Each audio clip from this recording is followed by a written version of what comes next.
Absorption costing, direct costing, অধ্যায় নম্বর 3, class number 2, 1 নম্বর ফরম্যাটের দ্বিতীয় class. তাহলে 11 নম্বর অঙ্কটা আসছে এমবিএ ফাইনাল ইয়ার 14 সালে, 4 মার্কের অঙ্ক আসছিল বি পার্টে। স্যার এখানে একটু 9 নম্বর অঙ্ক করতে একদম স্যার 9 নম্বর অঙ্ক সমস্যা আছে না স্যার, সমস্যা নেই। এখানে যে এটা দেওয়া আছে অ্যাবজর্পশন কস্টিং এর এটা করা আছে, টোটাল ইউনিট কস্টটা বের করা আছে, রিকোয়ারমেন্টে স্যার চাই নাই, তখন কি আমরা এটা বের করতে হবে দুইটাই? ও এখানে আমাদের রিকোয়ারমেন্টে যেহেতু ভেরিয়েবল চাইছে, ও শুধুমাত্র অ্যাবজর্পশনটাই চাইছিল, ভেরিয়েবলটা চাইনি। প্রশ্ন করা আছে স্যার, হ্যাঁ না করলেও তো এটা দেয়াই আছে, ঠিক না করলেও। আচ্ছা যেহেতু ওয়ার্কিং করা আছে না করলেও চলবে। এখন 11 নম্বরটা আমরা শুরু করি। আদিপ company produce the single product and supply the following cost. Production during the year 20,000 unit, sale during the year 15,000 unit, তাহলে আমাদের ক্লোজিং থাকলো 5,000 ইউনিট। ডাইরেক্ট মেটেরিয়াল কস্ট 1,50,000 টাকা, ডাইরেক্ট লেবার কস্ট 1 লক্ষ টাকা, ভেরিয়েবল ফ্যাক্টরি ওভারহেড 40,000 টাকা, fixed factory overhead 20,000 টাকা। Cost per unit এটা বের করতে হবে, and value of the ending inventory under the variable costing system. Variable costing সিস্টেমে কস্ট পার ইউনিট তৈরি করতে 3টে এলিমেন্ট লাগে, ডিরেক্ট ম্যাটেরিয়াল, ডিরেক্ট লেবার আর ভেরিয়েবল ফ্যাক্টরি। তার মানে আমাদের প্রশ্নে এই 3টা, প্রথমে এই 3টা যোগ করলেই কিন্তু আমাদের ভেরিয়েবল কস্টিং সিস্টেমে ম্যানুফ্যাকচারিং কস্ট হয়ে যাচ্ছে। আর অ্যাবজর্পশন বললে 4টে আসে, তখন এই ফিক্সড ফ্যাক্টরিটা যোগ হয়। আচ্ছা দ্বিতীয় প্রশ্ন বলছে cost per unit under the absorption costing system. তাহলে কস্ট অফ ইউনিট তৈরি করতে হবে আর এন্ডিং ইনভেন্টরি বের করতে হবে অ্যাবজর্পশন সিস্টেম। প্রথমে একটা ওয়ার্কিং করে নিলাম যে ক্লোজিং ইনভেন্টরি আসলে আছে কত। এই অঙ্কে প্রোডাকশন আছে, সেল আছে, ওপেনিংও নেই, ক্লোজিংও নেই। যদি ওপেনিং না দেওয়া থাকে, ক্লোজিং না দেওয়া থাকে, দুইটা যদি অমিট থাকে, তাহলে ওপেনিংটা 0 ধরে নিতে হয়। ক্লোজিং সমান সমান opening plus production minus sale. Opening হলো 0, প্রোডাকশন হলো 20,000, সেল হলো 15,000, বাদ দিলে থাকে 5,000 ইউনিট। ওপেনিং দেওয়া ছিল না বলে 0 ধরে নেওয়া হয়েছে। Calculation of cost per unit under variable costing system. Direct material 1,50,000 unit, এই 1,50,000 টাকা ইউনিটের সংখ্যা হলো 20,000। 20,000 ইউনিট দিয়ে ভাগ করলে আসে 7 টাকা 50 পয়সা। ডিরেক্ট লেবার 1 লক্ষ টাকা 20,000 ইউনিট দিয়ে ভাগ করলে 5 টাকা। ভেরিয়েবল ফ্যাক্টরি ওভারহেড 40,000 ভাগ 20,000, তাহলে 2 টাকা। এই মোট হলো 14 টাকা 50 পয়সা। এটা হলো cost per unit. Closing inventory value দেখাবো 14 টাকা 50 পয়সা দিয়ে 5,000 কে গুণ করতে হবে। তাহলে 5,000 ইউনিট গুণন 14 টাকা 50 পয়সা, তাহলে 72,500 টাকা। এটাই হলো আমাদের value of ending inventory. Variable system অনুযায়ী কস্ট পার ইউনিট 14 টাকা 50 পয়সা আর ক্লোজিং ইনভেন্টরি ভ্যালু 72,500 টাকা। Calculation of cost per unit under the absorption costing system. Absorption costing সিস্টেমে 4টে এলিমেন্ট যোগ হয়, direct material, direct labour, variable factory overhead, fixed factory overhead. তাহলে 4টে element যোগ করে কত আসলো? প্রথমটা 7.5 টাকা, 5 টাকা, 2 টাকা আর 1 টাকা। ক্লিয়ার? এতে আসলো 15 টাকা 50 পয়সা। 14 টাকা 50 পয়সা হয়েছিল ভেরিয়েবল সিস্টেমে, আর 15 টাকা 50 পয়সা হলো অ্যাবজর্পশন সিস্টেমে। একটা আইটেম বেড়ে গেছে, সেই আইটেমের পরিমাণ হয়েছিল 20,000 ভাগ 20,000 ইউনিট, 1 টাকা পার ইউনিট। এখন ভ্যালু অফ এন্ডিং ইনভেন্টরি দেখাবো। এন্ডিং ইনভেন্টরি 5,000 ইউনিট গুণ 15 টাকা 50 পয়সা গুণ করলে 77,500 টাকা। এটাই অ্যান্সার। 12 নম্বরে আসি। Zayed company produce a product and the following data are available for the month of June during the year. The company produced 25,000 unit and sold 20,000 unit. তাহলে জায়েদ কোম্পানি প্রোডাকশন করেছে সারা বছরে 25,000 ইউনিট আর বিক্রি করেছে 20,000 ইউনিট। এখানে closing কই, opening কই? কোনোটাই নাই।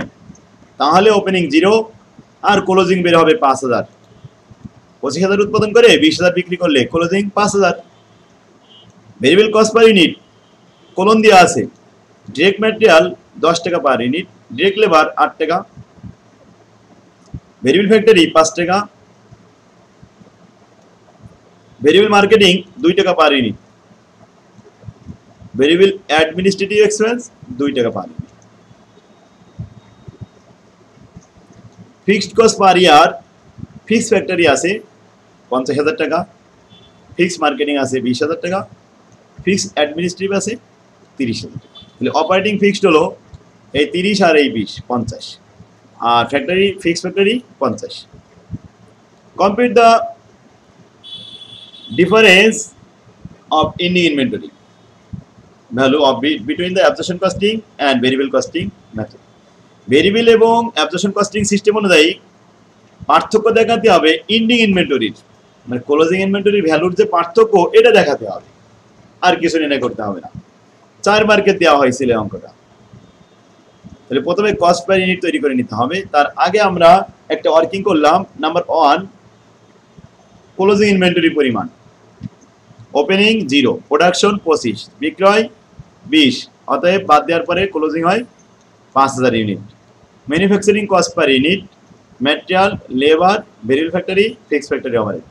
ফিক্স ফ্যাক্টরি ওভারহেড 50,000 টাকাকে 25 দ্বারা ভাগ করলে 2 টাকা পার ইউনিট হয়, এতে আসে 25 টাকা আর 23 টাকা। Calculation the value of closing inventory under absorption costing system. 5000 গুণন 25 টাকা।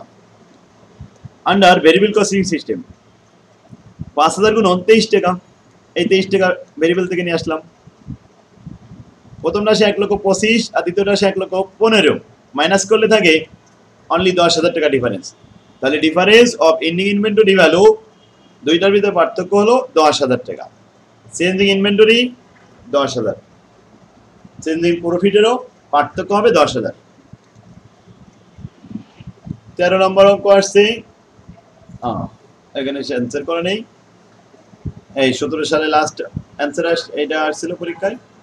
যাক, তাহলে আমরা 1 নম্বর ফরম্যাটটা কিন্তু শেষ করলাম। আজকে আমরা 2 নম্বর ফরম্যাট শুরু করি। এরপরে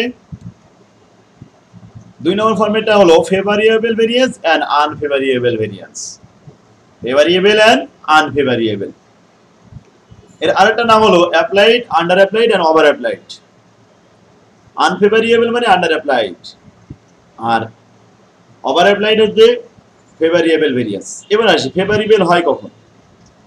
যখন আমাদের প্রোডাকশন মিনিমাম, নরমাল, বাজেটেড এবং টার্গেট প্রোডাকশনের থেকে অ্যাকচুয়াল প্রোডাকশন বেশি হয়ে যাবে, তখন সেটা ফেভারিয়েবল।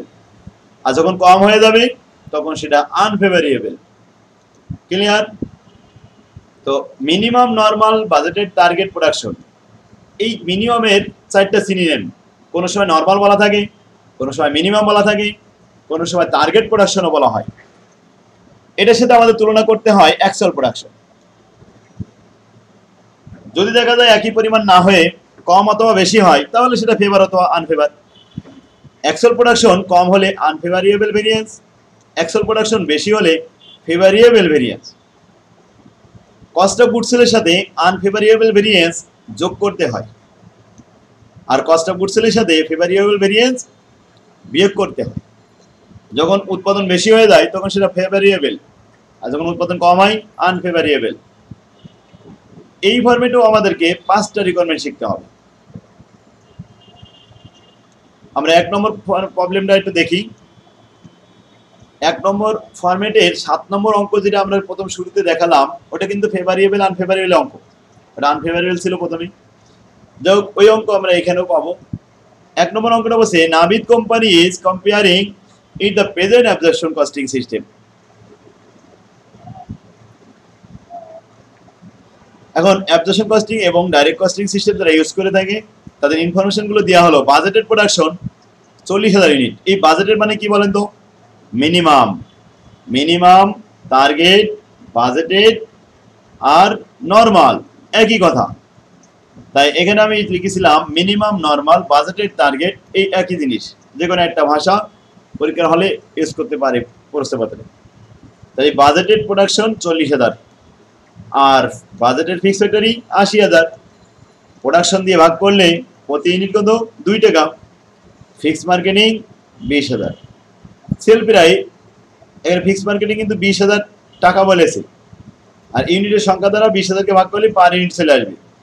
সেল প্রাইস পার ইউনিট 12 টাকা, standard variable manufacturing cost per unit 5 টাকা। একটু খেয়াল করেন, স্ট্যান্ডার্ড ভেরিয়েবল ম্যানুফ্যাকচারিং এর ভিতরে 3টা এলিমেন্ট থাকে, কি কি বলেন তো? ডিরেক্ট ম্যাটেরিয়াল, ডিরেক্ট লেবার আর ভেরিয়েবল ফ্যাক্টরি ওভারহেড। এই 3টার সমন্বয়ে স্ট্যান্ডার্ড ভেরিয়েবল ম্যানুফ্যাকচারিং কস্ট তৈরি হয়ে থাকে। এর সাথে শুধুমাত্র ফিক্সড ফ্যাক্টরি ওভারহেড যোগ করতে পারলেই অ্যাবজর্পশনের রেট বের হবে। তাহলে ভেরিয়েবলের রেট আমরা পেয়ে গেলাম 12 টাকা। আচ্ছা, এবার আসি variable marketing expenses per unit বিক্রি করলে 1 টাকা খরচ হবে। ফর দ্য ইয়ার এন্ডিং বলছে for the year the following data available. Actual production 32,000 unit. খেয়াল করেন তো, অ্যাকচুয়াল প্রোডাকশন 32,000, নরমাল প্রোডাকশন 40,000। নরমালের থেকে কম হয়ে গেলে আনফেভার কত? 8,000। অ্যাকচুয়াল সেল হয়েছে 29,000। তাহলে প্রোডাকশন হলো 32,000, সেল হলো 29,000, 3,000 এখানে হাতে থেকে গেল, আর ওপেনিং আছে 1,000, তাহলে 4,000। ক্লোজিং কিন্তু 4,000। ক্লোজিং এর সূত্র কি? Sale plus closing. এখন ক্লোজিং এর সূত্র আমরা এইভাবে লিখবো যে production plus opening minus sale, closing পেয়ে যাব। Unfavourable variance from the standard variable cost, যখন স্ট্যান্ডার্ড ভেরিয়েবল তারা নিজেরা করতে গেল তখন সেখানে আনফেভারেবল ভেরিয়েন্স দেখা দিয়েছিল, যার কোনো হিসাব পাচ্ছিলাম না। তাহলে আনফেভারেবল ভেরিয়েন্স কয় টাকা? স্ট্যান্ডার্ড ভেরিয়েবলে 5,000 টাকা। এই টাকাটা যেহেতু প্রশ্নপত্রে সরাসরি আনফেভারেবল বলা আছে, অ্যাবজর্পশন কস্টিং সিস্টেম এবং ডাইরেক্ট কস্টিং সিস্টেম উভয় জায়গায় দেখাতে হবে, নাহলে অঙ্ক মিলবে না।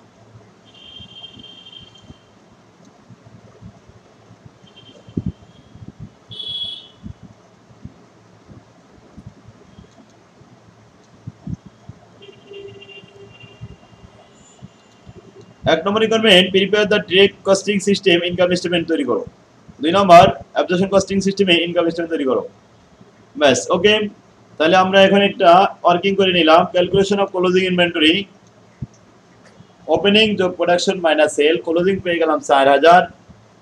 Calculation of manufacturing cost per unit,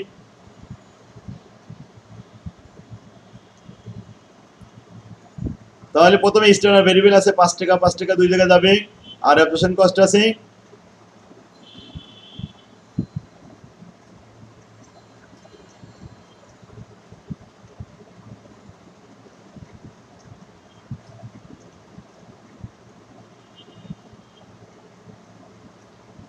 তাহলে আমরা ম্যানুফ্যাকচারিং কস্ট পার ইউনিট দেখলাম, ডাইরেক্ট কস্টিং হয়েছে 5 টাকা আর অ্যাবজর্পশন কস্টিং হয়েছে 7 টাকা। কিভাবে হয়েছে বুঝতে পারছেন তো? এই 80,000 টাকাকে 40,000 ইউনিট দ্বারা ভাগ করিলাম। ওকে, এখন আসি ইনকাম স্টেটমেন্ট করব আমরা। প্রথমে ডিরেক্ট কস্টিং সিস্টেমে সেল লিখা হলো 29,000 গুণন 12 টাকা। আচ্ছা, বিগিনিং ইনভেন্টরি 1,000 গুণন 5 টাকা। ভেরিয়েবল ম্যানুফ্যাকচারিং প্রোডাকশন 32,000 গুণন 5 টাকা, আর ক্লোজিং ইনভেন্টরি 4,000 গুণন 5 টাকা। ক্লিয়ার? আবার একটু দেখাই, অ্যাকচুয়াল প্রোডাকশন কিন্তু এটা, আর নর্মাল প্রোডাকশন এইটা। ক্লিয়ারে? বুঝতে পারছেন তাই না? তাহলে সবাই বুঝতে পারছে, প্রোডাকশন 32,000 গুণন 5 টাকা, ক্লোজিং 4,000 গুণন 5 টাকা, আর আনফেভারেবল ভেরিয়েন্স 5,000 টাকা সরাসরি যোগ করে দিয়ে 1,50,000।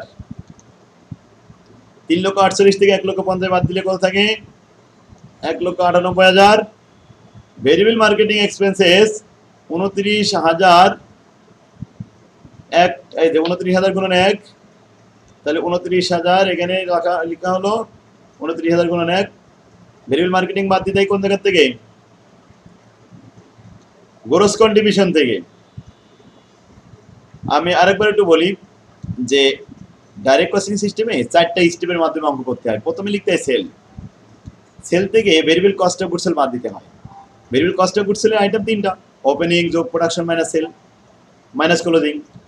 এখন এইগুলো আমরা যোগ বিয়োগ করে দেখলাম প্রশ্নপত্রে একটা স্ট্যান্ডার্ড ভেরিয়েবল ম্যানুফ্যাকচারিং সাপ্লাই দেওয়া আছে। যদি আনফেভার থাকে যোগ হবে, আর যদি ফেভার থাকে তাহলে বিয়োগ হবে। তো আনফেভার আছে বলে যোগ করে নিলাম। তাহলে যোগ বিয়োগ, তিনটা যোগ হলে একটা বিয়োগ হলো। কষ্ট করছেন 1,50,000 টাকা, এটা থেকে মাইনাস করেন, তাহলে গ্রোস কন্ট্রিবিউশন পাওয়া যাবে, কারণ ভেরিয়েবল সিস্টেম তো গ্রোস কন্ট্রিবিউশন লিখতে হয়। এখান থেকে ভেরিয়েবল মার্কেটিং বাদ দিতে হবে, ভেরিয়েবল মার্কেটিং বাদ দিলে নিট কন্ট্রিবিউশন পাওয়া যাবে। তাহলে step number 2, step number 3 clear. 2 আর 3 ভিতরে পার্থক্য শুধুমাত্র এখানে ভেরিয়েবল মার্কেটিংটা বাদ দেওয়া হয়েছে। এবার আসবে আমাদের ফিক্সড কস্ট, ফিক্স দুইটা, ফিক্স ফ্যাক্টরি আর ফিক্স মার্কেটিং, বাদ দিলে নেট প্রফিট। এই হলো আমাদের 4টা স্টেপ। তাহলে প্রথম স্টেপের কাজ সেল,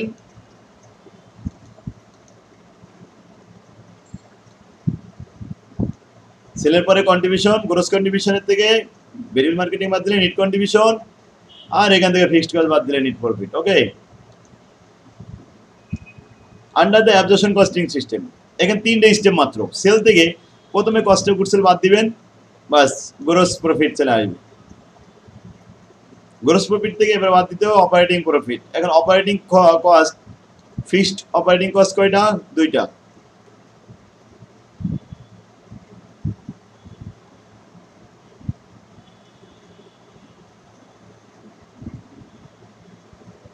তাহলে ফিক্স, এখানে আমরা ভেরিয়েবল অপারেটিং খরচ কি পেয়েছি? ভেরিয়েবল মার্কেটিং আর ফিক্সড মার্কেটিং, বাস মাইনাস করার পরে অ্যাবজর্পশন কস্টিং এর রেট পরিমাণ হয়েছে নেট প্রফিট 75,000 টাকা।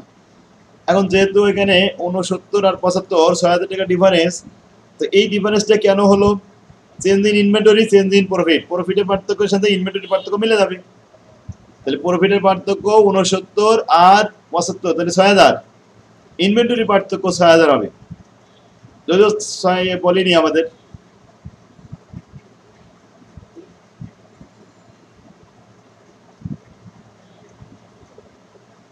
নেক্সট নাম্বার, তাহলে আমরা আনফেভারেবল কি করতে হবে এটা বুঝলাম। আচ্ছা, এবার আনফেভার যদি প্রশ্নপত্রে সাপ্লাই দেওয়া থাকে তাহলে 2 জায়গায় যাবে, অ্যাবজর্পশন কস্টিং এবং ডাইরেক্ট কস্টিং, দুটো জায়গায় যোগ হবে। আনফেভার, ফেভার হলে 2 জায়গায় বিয়োগ হবে।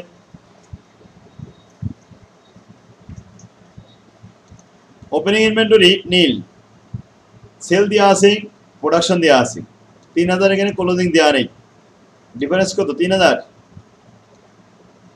Selling price 15, variable manufacturing 12,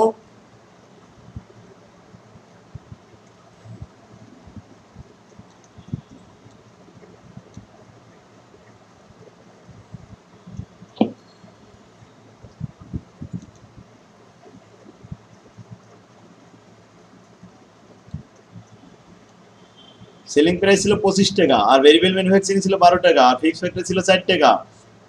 fixed factory overhead আর ফিক্সড ফ্যাক্টরি ওভারহেড টোটাল মিলে আবার রেখে 30,000 টাকা। দেখেন এখানে পার ইউনিট দেওয়া হয়েছে 4 টাকা, আবার বলছে টোটাল কিন্তু 30,000। এখন কমার্শিয়াল এক্সপেন্স মানে মার্কেটিং খরচ, মার্কেটিং খরচের 3টে নাম কি কি ছিল? মার্কেটিং, কমার্শিয়াল, আর এটা কি? Selling. Prepare and income statement, income statement করতে হবে অ্যাবজর্পশন সিস্টেমে। তাহলে আমাদের তো ক্লোজিং ইনভেন্টরি লাগবে, ওপেনিং যোগ প্রোডাকশন মাইনাস সেল, ক্লোজিং পেয়ে গেলাম 3,000।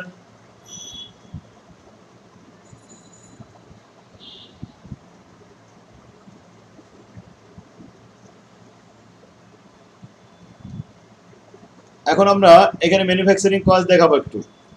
ডিরেক্ট ম্যানুফ্যাকচারিং কস্ট দেওয়া আছে 12 টাকা। তো ডিরেক্ট যেটা দেওয়া থাকবে এর মধ্যে কি কি আছে বলেন তো? 3টে এলিমেন্ট আছে, ভেরিয়েবল ফ্যাক্টরি, প্রথমে ডিরেক্ট ম্যাটেরিয়াল, ডিরেক্ট লেবার আর ভেরিয়েবল ফ্যাক্টরি ওভারহেড, এই 3টা মিলে হচ্ছে স্ট্যান্ডার্ড ভেরিয়েবল। তো স্ট্যান্ডার্ড ভেরিয়েবল আমরা লিখলাম 12 টাকা। এরপরে ফিক্সড ফ্যাক্টরি ওভারহেড 4 টাকা, ফিক্সড ফ্যাক্টরি ভাগ করে পেয়েছি আমরা 4 টাকা, এই এখানে প্রতি ভাগে কত? 4 টাকা।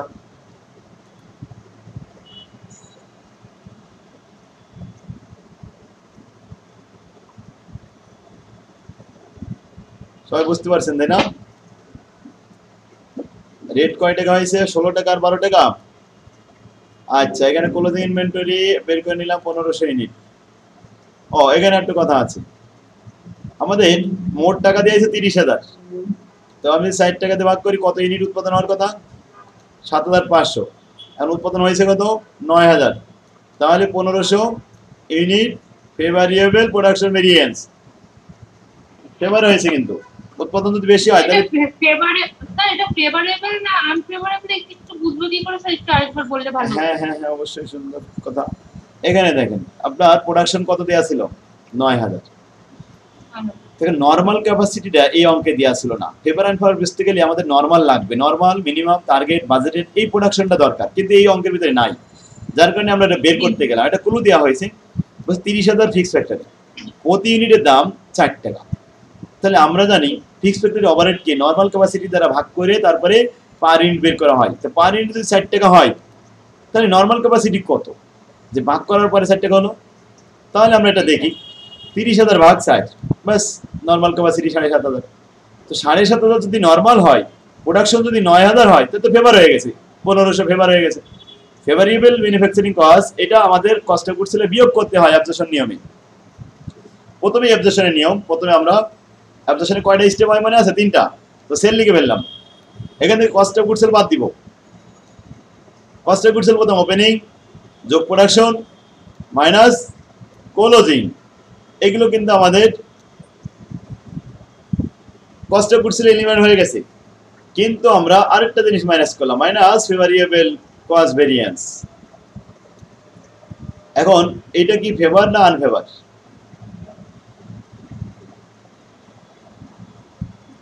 ফেভার। এখানে আমরা বলেছিলাম না ফেভার, তো ফেভারেবলি বিয়োগ করতে হয়। তাহলে 1500 গুণ 4 বিয়োগ করে দিলাম, 4 গুণ 60 6,000 টাকা, বাদ দেওয়ার পরে যেটা থাকে সেটাই আমাদের কস্ট অফ গুডস সেলের ব্যালেন্স। এবার আমরা এখান থেকে বিয়োগ করে দেখি যে 60,000 টাকা গ্রোস প্রফিট। এরপরে অপারেটিং খরচ ভেরিয়েবল মার্কেটিং আর fixed marketing. Variable marketing 0, fixed marketing 12,000 টাকা বাদ দিলে 48, অ্যান্সার শেষ।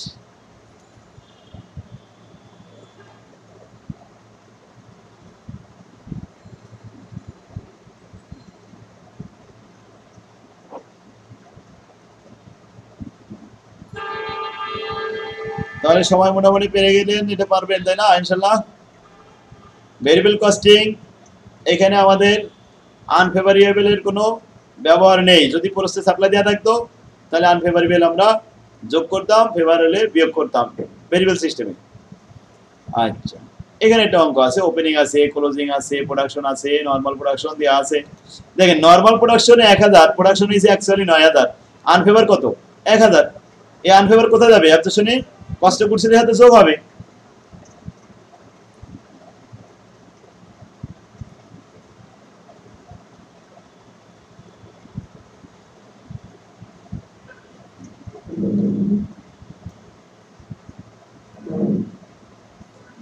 তাহলে আমরা এইখানে ফেভার আনফেভারের কয়টা অঙ্ক আজকে বাড়ির কাজ নিতে পারি সবাই বলেন তো?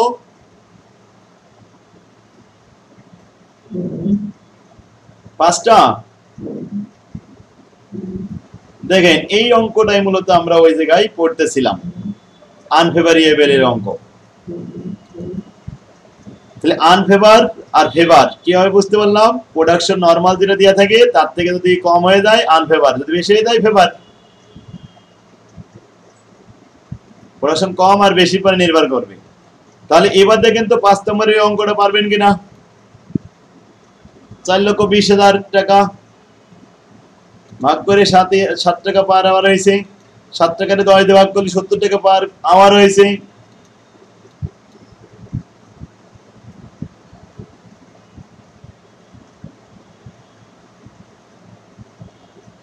আলহামদুলিল্লাহ, তাহলে আমরা আজকে 5 নম্বর পর্যন্ত দিব নাকি 10 পর্যন্ত থাকবে?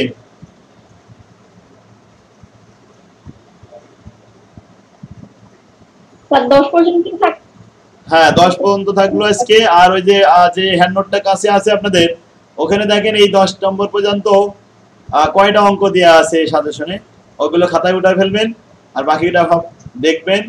সবগুলো তো করা লাগবে না, 10-এর মধ্যে এই অঙ্কগুলো দেওয়া আছে সাজেশনে। এইগুলো সাজেশনে যেগুলো দেওয়া আছে সেগুলো আপনার খাতা কলমে করতে হবে, আর বাইরে যেগুলো আছে সবগুলো পড়তে হবে, প্রশ্ন পড়ে অর্থ করে, ব্যাস দেখবেন যে আপনি বুঝতেছেন কিনা।